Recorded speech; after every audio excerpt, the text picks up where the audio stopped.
కేంద్రం నుండి పాదయాత్ర BRS party గులాబీ జెండా ఆధ్వర్యంలో మనం గుండ్లపల్లి వరకు పాదయాత్రగా పోవడం జరుగుతుంది.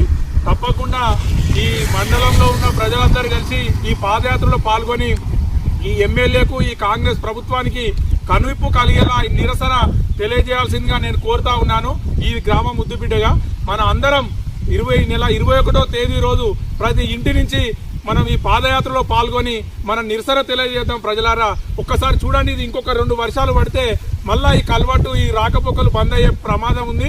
అదే భయాందోళనలో ఈ ప్రజలు ఉన్నారు కాబట్టి ప్రజల పక్షాన కొట్టడానికి ఈ గులాబీ జెండా ఆ రోజు 72 కోట్లు మంజూరు చేసి ఈ మండలానికి ఈ మండలం చేసి ఈ శ్రీరామ రక్షగా నిలిచినటువంటి ఈ గులాబీ జెండా కల్వట్లు ఈ కాలువలకు నీళ్లు తెచ్చినటువంటి ఈ బీఆర్ఎస్ పార్టీ జెండా రేపు పోరుకు సిద్ధమవుతుంది. ప్రజలారా ఈ పోరుకు మీ సన్నద్ధం మీరందరూ సహకరించి మాకు వెన్నుదన్నుగా నిలవాలని ఈ మండలంలోని యువతందరినీ కూడా నేను కోరుతా ఉన్నాను.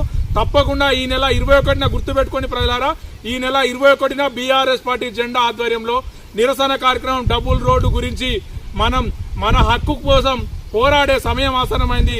తప్పకుండా మీరందరూ ఈ కార్యక్రమంలో పాల్గొని మాకు చేదోడుగా నిలిచి మరింత బలాన్ని ఇస్తారని నేను కోరుకుంటున్నాను. ఎటువంటి రాజకీయం లేదు, మాకు కావాల్సింది రోడ్డు, మాకు కావాల్సిన కల్వట్లు, మాకు నిలబెట్టాల్సింది మా ప్రాణాలు ఎమ్మెల్యే గారు.